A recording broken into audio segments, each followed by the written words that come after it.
Well, thank you for taking time out of your busy day to be with us. This is John Terry with Vision Advisors, and I appreciate you jumping on today's webinar. And whether you're listening to this live, you're having an opportunity to listen to this as an archive version, either on our YouTube channel or you're catching us through social media, thank you for giving Vision Advisors an opportunity to share with you who we are, what we do, and what we're about. For those of you that may be new to Vision, we are a very unique IMO in the marketplace. I like to say our claim to fame is the fact that we are big enough to serve you, but small enough to know you on a one-on-one basis. When it comes to product, we've got the same product everybody else does, but what we hear from producers across the country is the fact that what we deliver in terms of service, knowledge, and expertise really help set us apart from a lot of the competitors that are out there. We understand marketing. Many of the folks that work in our office have been, and some still are, personal producers. So we understand the role that you as a financial advisor walk in as you're dealing with clients, and we understand what you need in terms of the tools, resources, and value adds that are essential for you to be able to get in front of that qualified prospect, have an opportunity to have that all-important conversation, and at the end of the day, help them solve their money problems. You know, as we look at what's going on in the industry today, longevity is really becoming a big thing. And for those of you that have had an opportunity to join me on some of my blogs and the podcasts that I put out, I talk about the Ponce de Leon effect, the fact that today's retirees are going to live longer in retirement than any previous generation. And one of the major issues that is often missed in this longevity planning is providing for a surviving spouse. And oftentimes, you know, if you look at what's going on today in the world, we see that, you know, the income is great while the couple's married, but then all of a sudden dad dies, one Social Security goes away, pension, if they have one, goes away, or because they didn't plan properly in the way that their money was coming out of their investments or their annuities or a combination thereof, mom ends up having significantly less money than was planned for. One of the ways that you can make that up is life insurance. It gives you the opportunity in planning to leverage the opportunity to get higher income during mom and dad's time when they're both alive. And then dad, who most of the time goes first, if he does pass first, life insurance allows us to be able to replace some or all of that income that may have gone away. We're honored to have on the call with us today Tony Zager from National Western, and we want to talk about a very unique life insurance product that they bring to the table that I think is something that the clients that you're working with today will find of interest. So Tony, thank you for taking time out of your day to be with us, and let's get into talking about this Lifetime Returns Select solution you have. All right. Thanks a lot, John. I appreciate the time here, too. You know, this product, we actually just finished up a record-setting year in 2018 with our single premium universal life product, the Lifetime Returns Select. And, of course, we know we're you know, already gotten started here, you know, almost 2 months in already, believe it or not, 2019. But, you know, we need help selling more single premium life for this year, coming off a record-setting sales goal for last year. So, but this product, you know, has been a mainstay for us for the last 10 years. It's grown exponentially every year. As I mentioned last year, we had about a 30% increase in sales from the previous year, and we're expecting that again for 2019. And there's a lot of reasons for it, but you know, between the ease of underwriting, the benefits that are included, and the need that it fits. So we'll start and go through a few fundamentals of the product, and then just some positioning and some sales ideas on it as well. So it's really a solution for anyone who isn't needing money to subsidize their retirement or supplement it. You know, it's leave on money. It's money that they want to leave to their heirs, their children, their charities, their churches, whoever it may be, but they're not sure what to do with it. And typically, this money gets stored in the bank, whether it's CDs, money markets, money markets, mutual funds, or again, annuities. A lot of this money gets stuck in annuities with income riders, even though they don't need income and they're not planning on using it for income. They just want to leave their money on, as I mentioned, but also wants potential or may want access to it for potential healthcare needs in the future and emergencies and those kind of things. So again, I mentioned the reason for the sales increase each year. It's not just on our product, although we believe we have the most competitive SPUL product in the industry, but the SPUL marketplace is growing. A lot of companies are pulling back, but we're seeing new products coming forward from other high-rated carriers that we're competing against, and it's of because of the fact that producers and clients alike are catching on that, these types of products can really run circles around anything an annuity can do for them, should they again fit the goals for this product. And instead of getting stuck in an annuity with an income rider or other benefits that they're not utilizing but yet they're paying for, the fact of the healthcare need that it fits, the emergency fund, the return of premium, and again, the express underwriting, it's really unparalleled. So we'll move forward here. There's a guaranteed death benefit. No matter what the cash value does, the death benefit's always going to be guaranteed. There's a 10% free withdrawal period starting in the second year, so there is access to it. As you read through this, it kind of looks like an annuity, right, with the 10% free withdrawals, instant decision, simplified issue underwriting. And so it's really, often we'll say the only thing that's really life insurance-like about it is the greatest thing about life insurance, which is the federally income tax-free death benefit. But there is a return of premium rider. We'll get into the specs on it as well, especially for some things the agent is definitely going to want to know about it. And then again, I mentioned there's some accelerated benefits for assisted living and long-term care purposes. Oops, one too far here.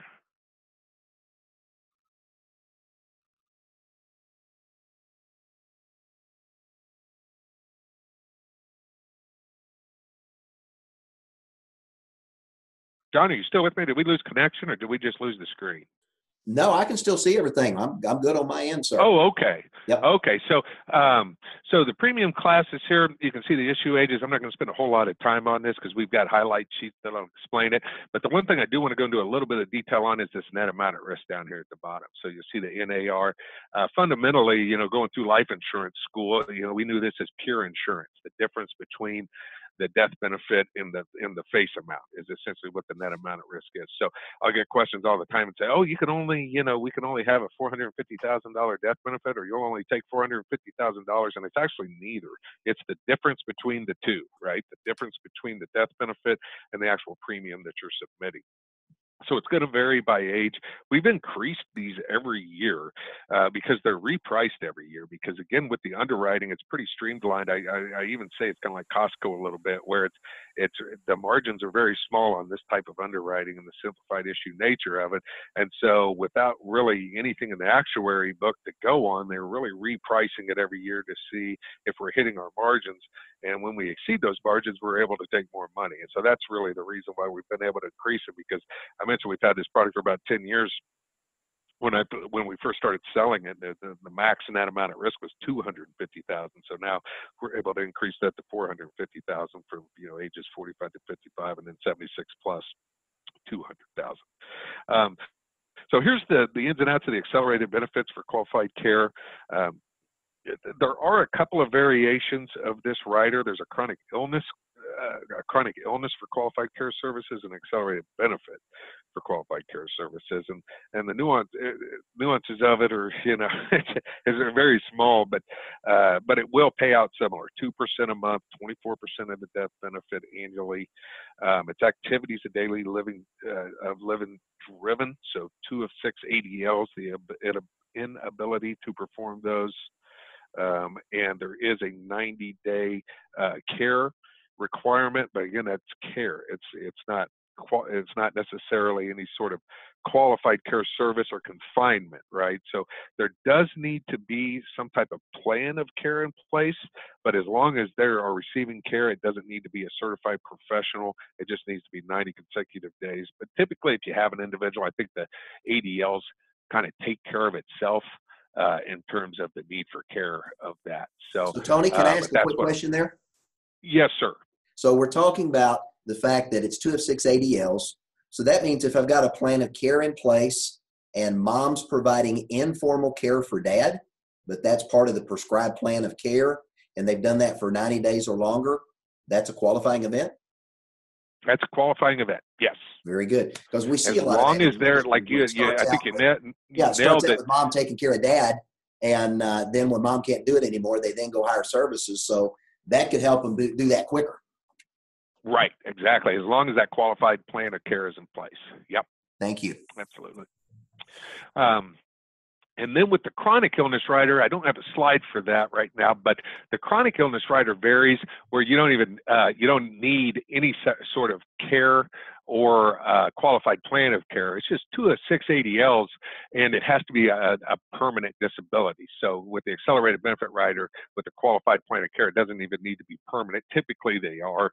That's the thing. You get into the ins and outs. I know there are certain situations that you run into, but I don't think it's typically an issue, and our underwriter or our claims department will definitely work with individuals to try to trigger that event. They're not trying to withhold it from them. But the chronic illness benefit, there is no confinement or care qualifying event at all. It's just 2 of 6 ADLs, and of course the ADLs or the disability or chronic care that's required has to be permanent. So moving on to the return of premium rider here, this comes standard. So what I mentioned before on the accelerated benefit riders, whether it's chronic or the qualifying plan of care benefit, those are electives. Those don't have to be added to the product, and they'll vary in cost based on how old the individual is and the amount at risk that is on the product. The return of premium is already priced in, and it's already added on automatically, standard. And there's no waiting period. It can be triggered day one. The one thing that we definitely want to make sure that agents understand, though, is that this is not a lead off benefit. This is something that is a nice peace of mind tool, but with the chargeback period that we have on this thing, it's pretty friendly to the agent in comparison to other companies. It's 100% for the first year only on the chargeback for a full surrender, and it's 75% year 2, 50 year 3%. And so a lot of companies have gone to either a full chargeback for 3 years. So I saw one new product that came out that won't even allow you a return of premium until the 5th year. So this product is much more friendly in that way, not only in terms of for the client, but also, obviously for the agent, having a declining chargeback schedule. So that's why I say is, if you have somebody that's really on the fence, I wouldn't say, well, you can get your money back. It's one of those, you want to make sure you're selling it to the right individuals with the right goals in place to avoid any trouble moving forward. And one way of doing that, that a lot of agents have found ease in doing is by splitting up policies. So a lot of times return of premiums are triggered not because they need all of their money back, but because they need more than the 10% free withdrawals will afford them. And it's a better situation for them. Let's say if they need 25% of the funds, they put in, $100,000, and they need 25,000 for an emergency or some sort of health event, or maybe they just, want to use it for something they, want to take the grandkids on a vacation. It's going to cost a lot more than they thought. Whatever the reason is, they'll cash out the whole policy just because they needed 25,000. So by splitting these up into smaller policies, you avoid that pitfall of saying, okay, well, let's do a 50,000 and 225s just in case you want to access these funds. You don't have to surrender the full thing, and so that's a way to avoid a really large chargeback, for instance, on a full policy where they didn't really need it to take all the money. So that's one idea. So the net amount at risk is based on the client, not on the policy. And the interview is good when we get into the underwriting practice. You don't need to set up separate interviews or anything of that nature. You just need different paperwork, and there is no max policy number for individuals. So mentioned before in a previous slide, or at least it was noted, that the only minimum requirement for the policy is that the face amount has to be 25,000. That's it. And of course, the max is based on the net amount of risk. Okay, so here's the instructions on this. Available in the 2nd year, and you're allowed 1 partial surrender per year. There's also, and it didn't make the plan specifications, but there's also loan capabilities on this product as well out of the fixed account that are available. It's a universal life product. It's not really built for that per se. You know, it is a wealth transfer legacy planning tool. It's for somebody who isn't really needing their money, but a lot of agents are using it as a funding tool, even though it is a MEC policy. That's another thing to note for possible loan capabilities later on, depending on cash value growth potential later in the policy. So, and as I, it's a great segue for it with the interest options for cash value growth opportunities here. Again, secondary to the main purpose of the product. There are agents that get themselves a little bit sideways with clients when the first policy year statement comes, because they sold it with the idea that, hey, this thing has phenomenal rates, there's great growth capabilities, and then they notice that they didn't make any money, or they have less cash value than they put in after the first year, because this is a life insurance product, which means you get life insurance rates, but you also get life insurance costs, fees, mortality, and expenses built in the product as well. So if their number one goal is to accumulate value in the policy, then you need to go somewhere else. This product number one goal is to leave their money to their heirs.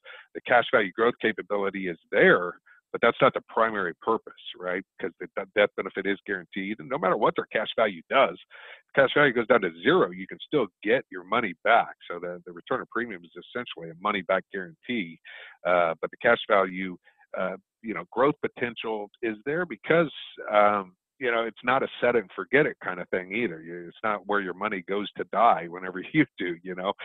We offer S&P 500 linked accounts on a monthly average, monthly point to point. We also have our annual point to point. Those rates, the monthly average is A for average. That's about the only one that really makes sense on how we named these, but it's 100% participation, no cap, no fee. And so again, unlimited growth on option A.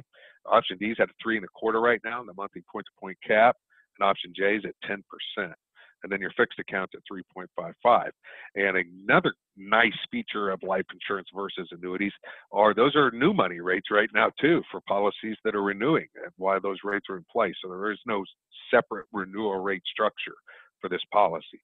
The new money rates will be the renewal rates, which means they're going to be competitive because they're going to have to be in terms to create new sales as well. So couple of things about death benefit, with the cash value growth, is that it can increase your death benefit. And I'll go through a semantics kind of thing here too, how we do this. So the death benefit is whatever your current face amount is for that particular year. That's what we call the death benefit, which means it can go up and down, and it's going to vary unless it hits the minimum guarantee, which is what we call the face amount. So when you see an illustration, for example, in the upper left-hand corner, it'll say minimum initial face amount. That'll be essentially what they're paying for. And then when you start looking at the ledger, you're going to notice that the face amounts are higher than what your initial minimum face amount is. And over time, especially on the guaranteed minimum side of the ledger, over time, it will slowly decrease and then hit whatever the initial minimum face amount is. Because it's a 2% minimum rate, and it's not going to keep up with the cost of the life insurance policy in place. And so the reason that it starts out higher is because of the fact that there are no surrender charges in place for full surrenders, and it creates what they call a DEFRA imbalance, which means the DEFRA guideline isn't being met to keep it life insurance, and they've got to bump up the death benefit in order to maintain that. And that's where the corridor comes from as well, which means it almost works like a cylinder where that guideline starts to diminish over time, and after a certain amount of time becomes even, which we're able to drop it down to that initial minimum face amount. However, if you notice on the ledger with the hypothetical growth potential based on anywhere from 6 to 6.5%, it will start to increase again over time, which again, that's where the cash value becomes important. It can actually increase your death benefit, which can actually increase your accelerated care benefits as well, because those benefits are based on your death benefit at the time of claim. So the underwriting process, this is, I keep saying, one of the most attractive features of the product, say return of premium, accelerated care, right? The cash value build-up potential. All of these things just really play in. They're kind of legs of a table here that make this thing work, in the fact that it creates an attractiveness to annuity producers because it's an annuity-like product and it's an annuity-like client with a different goal in mind than accumulation for retirement, or either to accumulate for retirement or to create income for retirement, right? This is where the money is to be left on, and an annuity isn't a terrible place for it because it does have probate avoidance and some different characteristics that do make it attractive. But if they're insurable through Table 5, which this product will write through, then there's no question that this is a better place for that money with all the other benefits that are included. So essentially, there's 12 questions on the application. That's your starting point. Those are called the knockout or pre-underwriting questions. They're listed on the application. That's where you would want to start. If they can get through those questions, and they have to be able to get through them all. If they answer yes to any of those questions, then they're not going to pass. They're not going to. That's why they're called knockout questions, but they're not going to pass the process. So they have to be able to answer no to all of those questions. And then there's a health call. It's done through Elite Sales Processing, which is a third-party subsidiary underwriting service that we use, and that's another great thing is you're not calling a home office, you're calling an actual company that's all they do. All they do is underwriting. They're professionals at it. They do a great job.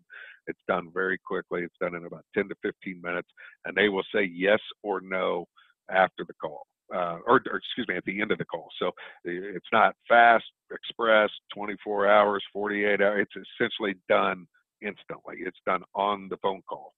And so they'll give you a yes or no. You'll never submit an application that isn't already approved.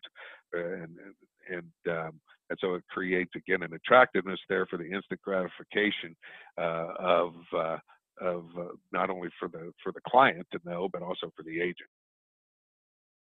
And that's a big deal for the producer that's wanting that peace of mind to be able to give to the client that they know instantly they've got an approval before the app goes in.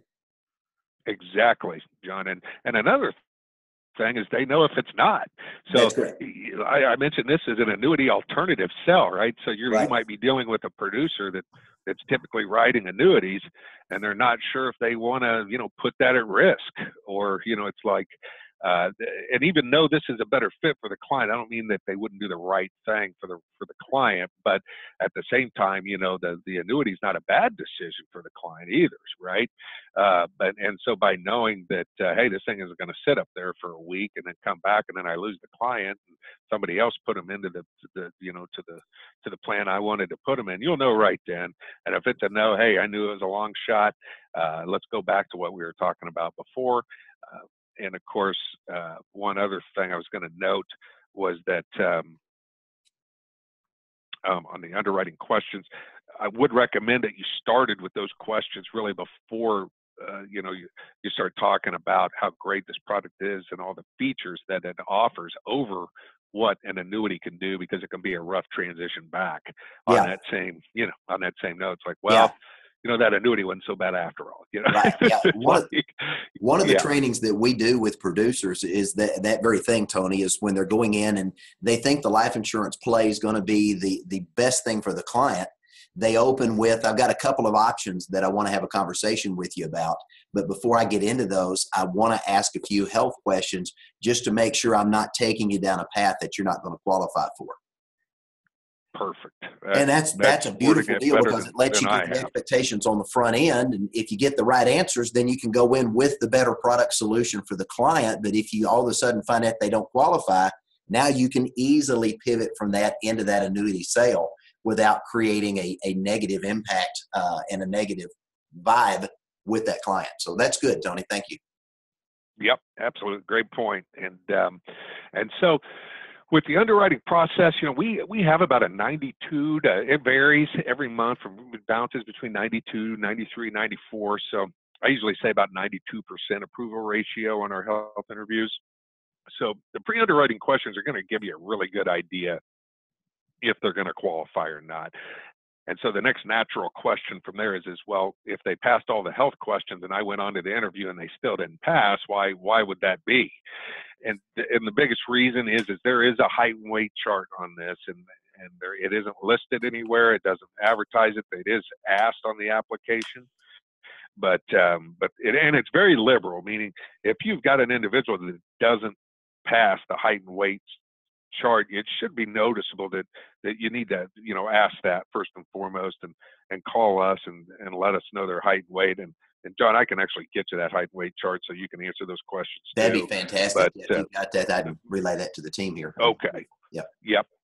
And that's something that, again, you should be able to notice on a table 5 height and weight chart. Well, and along those same it should be a concern. Along those same lines too, Tony, we've had some situations come up in the past where somebody was taking a particular medication and they thought it was for, water retention.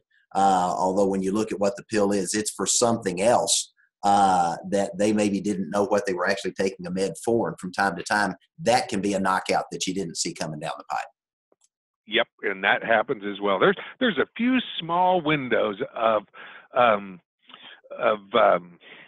that simplified underwriting process that is actually a weakness, right? And those are part of them. Yep. That's rare that happens, but it does happen. I've had that happen a few times, a handful. And what we'll do in that case is we'll order an APS. And again, that drags it out a little bit, but we can still get an approval on that. All we need to know is to get that in writing that is why the doctor, why the doctor prescribed that. And that's good to know. So but when you're pushing 90% or better as a result of the apps and the phones, that's, you guys have done it right. Yeah, absolutely. That's been a great thing for us, and that's why I tout Elite Sales Processing so highly, is that they do a really good job. And one other thing to note is that the agents don't need to be there with their client, but most of them want to be there, for support in case that there is any confusion.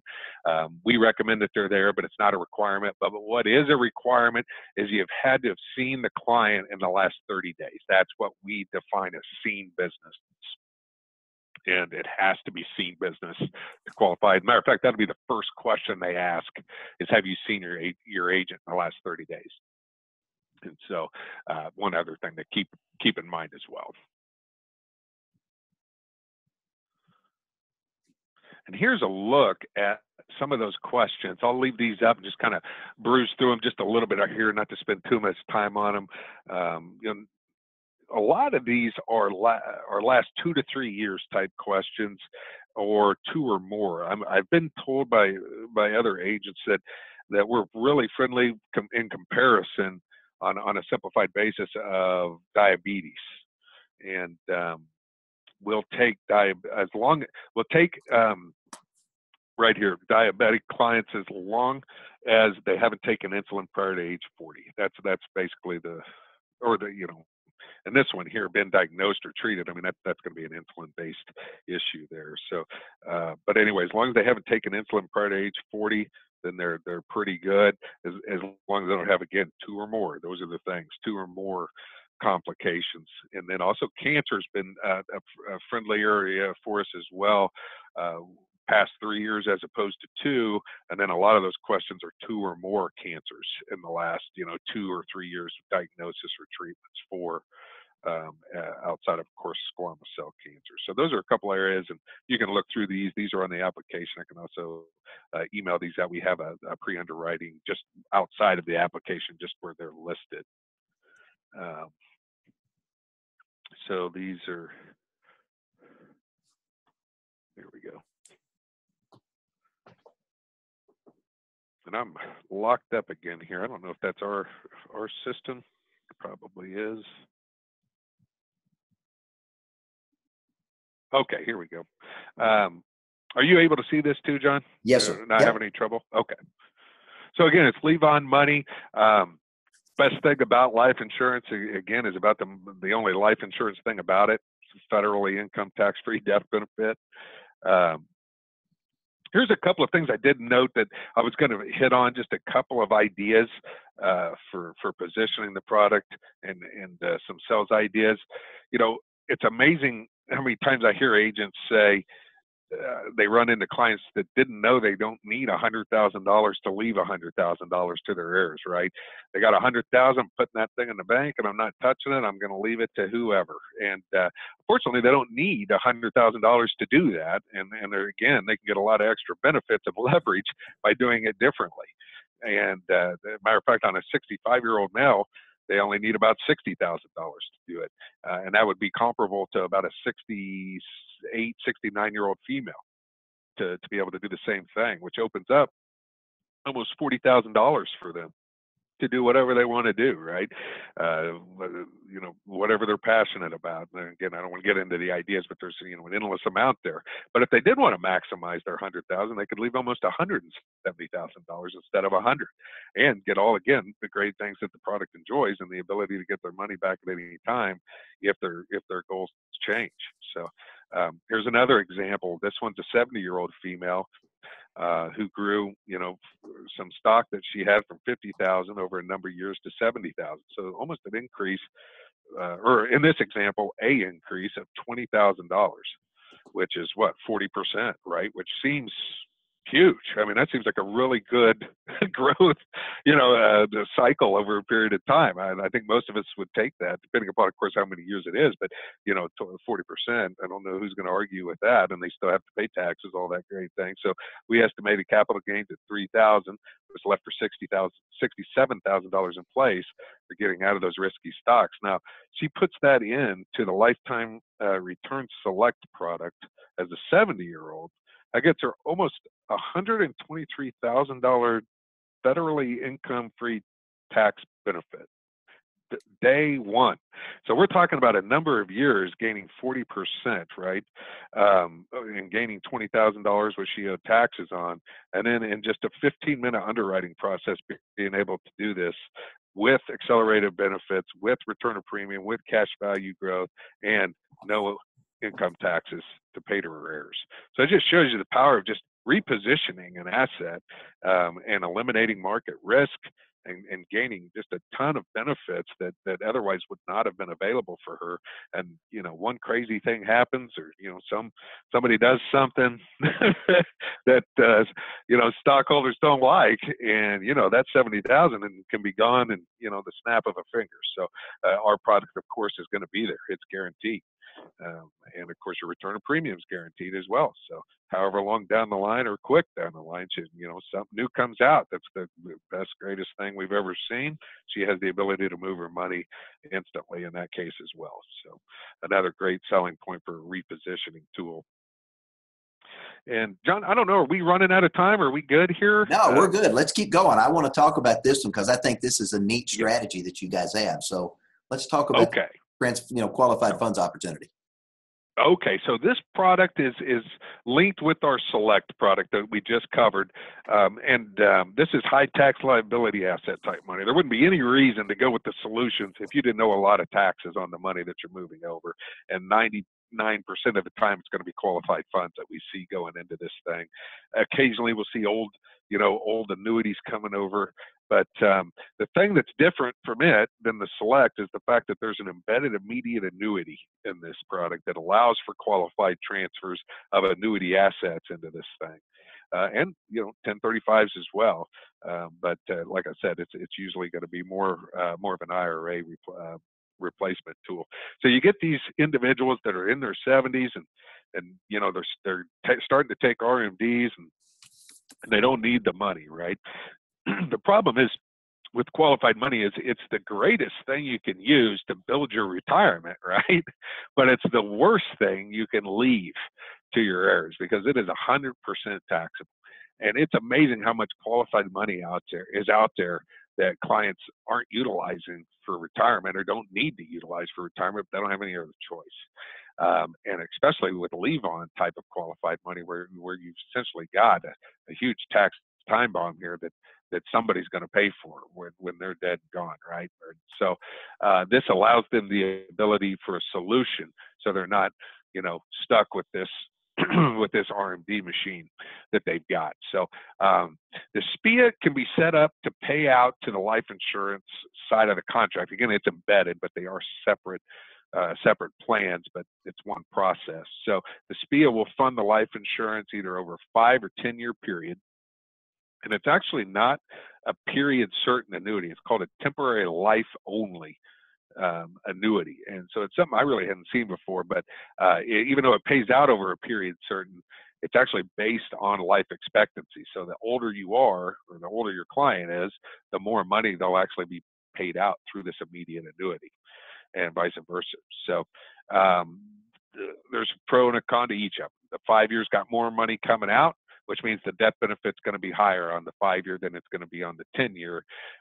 However, the 5 year has more money coming out, which means there's going to be a higher 1099 to the client. So most individuals will choose the 10 pay to keep their 1099 smaller, but this allows them to be able to transfer these assets over a period of time and spread out that tax liability as opposed to just doing it all in 1 year, right? I mean, you wouldn't imagine to see, this $500,000 or $100,000, IRA and just pull the thing out, lump sum, pay the taxes all in 1 year, and then move it over to a wealth transfer product. It's just not going to happen, right? I mean, that'd be a huge disservice to the client. Then you start talking about earned income. It's going to mess up Social Security. It's going to mess up their tax brackets. I mean, it would just be a nightmare.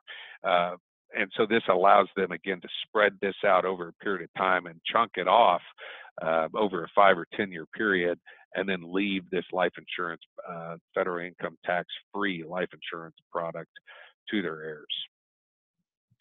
Same great underwriting process. That's 12 knockout questions on the application. It's going to take about 10 to 15 minutes to underwrite through the health interview, and they're going to tell you yes or no at the end of that call. The one thing you will notice on this product is there is no return of premium or accelerated benefit rider. That's something that they're going to change this year. There's going to be a chronic illness benefit added to this product, but I can't tell you when. I have an idea that it's going to be third or fourth quarter of this year. We're hoping it's going to be sooner, but they are going to be adding a chronic illness benefit to this product, and I think it's going to be, a huge thing for sales in this product, because I think most agents are looking for that. The funny thing about the chronic illness benefits on the Select is I think, you're looking at less than 5% utilization right now on accelerated benefits on that product. It's just such a great peace of mind tool to know that it's there, especially for individuals that can't afford long-term care. Maybe they're not insurable, or for the people that don't want to wait 6 months to see if they qualify for it, right? So, and also a lot of plans out there, obviously, with long-term care. If you don't use it, you lose it, right? That's another huge drawback to long-term care insurance. And so these products allow them to be able to not only afford it, but also get it underwritten instantly. It doesn't change the underwriting at all. And then also, if they don't use it, it's no big deal, right? I mean, the product is going to be used one way or the other. We call it the live, die, quit product. So it's you're going to use it one way or another. So when we do get that benefit added, I'll be sure, John, and let you know, so you can let your agents know we're excited about getting it added. I just can't tell you when it's going to be. So. But that's it. It's pretty simplistic in that way. One question that'll often come up, and that's probably one that's on your mind, John, is what happens to the SPIA if I die, my client dies before the SPIA is paid out? And what we've done is we've really pre-funded the policy. So the only reason the SPIA is in there is obviously to allow for 1035s and qualified exchanges, but really to spread out the tax liability. And so it's more of a paper SPIA. So if you look at it, it's the death benefit is where it's at day one, as soon as it's issued. So we had really a question that came up was, are we going to pre-fund the life insurance, or are we going to pay as the SPIA is paid out for it? And they elected, which I think was the lesser of two evils. I mean, it was really the right way to do it, but we pre-funded the death benefit. So no matter when the client passed away, even if their SPIA hadn't fully paid out yet, we were going to award them the full death benefit. So if you had a 10-year SPIA and they only paid 5 years of it, they still get the death benefit as though they paid the full 10 years, but they didn't have to pay taxes on 5 years of the payments, right? So, it's a little consolation in that way, but that's how that would work. So the SPIA is going to be the property of National Western Life, because we've pre-funded the death benefit to pay it out fully to the heirs. And that allows you to maximize that death benefit. So right, that's a decent trade-off in most situations you're going to run into. Yep, absolutely. Yep. And John, do you have any other questions on the solutions? No, I really don't. Or Select? I want to say thank you, Tony, for taking time to be with us on the call today. Those of you that have joined us for this call, either live or having an opportunity to hear it recorded, great carrier. We've had a good relationship with National Western for some time. I had a chance to spend some time with Tony when he and I were both at an event down in Galveston at the end of last year, and got a chance to pick his brain a little bit while we were together, and really appreciate what National Western is doing in this particular space. And they've really stepped out to be a major player. So if you're looking for single premium life solutions, we'd love to have an opportunity to help you solve that problem here at Vision Advisors. Our number is 1-800-505-8489. Again, 800-505-8489. Feel free to reach out to Melissa or Randy at the sales desk. And of course, you can always reach out to me here as well. And we'd love to have an opportunity to help you get contracted with and start writing National Western Life's single premium IUL products. So Tony, thank you for being on the call with us. Any parting comments before we go? No, I really appreciate the time, and like I said, we'd love to have your help, meeting our goals for this year. We've got about an increase of 40% of SPUL production we're expecting over and above our record-setting 2018, so we could use your assistance on getting there. I'm really optimistic we're going to get there with the competitiveness of our product, and again, the education of agents and clients alike. So I appreciate the time, John. Absolutely. Thank you, sir. And I know in looking at the competitiveness of your product, I would agree with that. As we've looked at other carriers in the space, you guys stand out as one of the leaders there. So we appreciate the opportunity to work with you guys as well. So ladies and gentlemen, thank you for joining us. We're going to sign off for now. So I appreciate you being with us, and join us again for our next webinar that we've got coming up. And thank you for your business with Vision.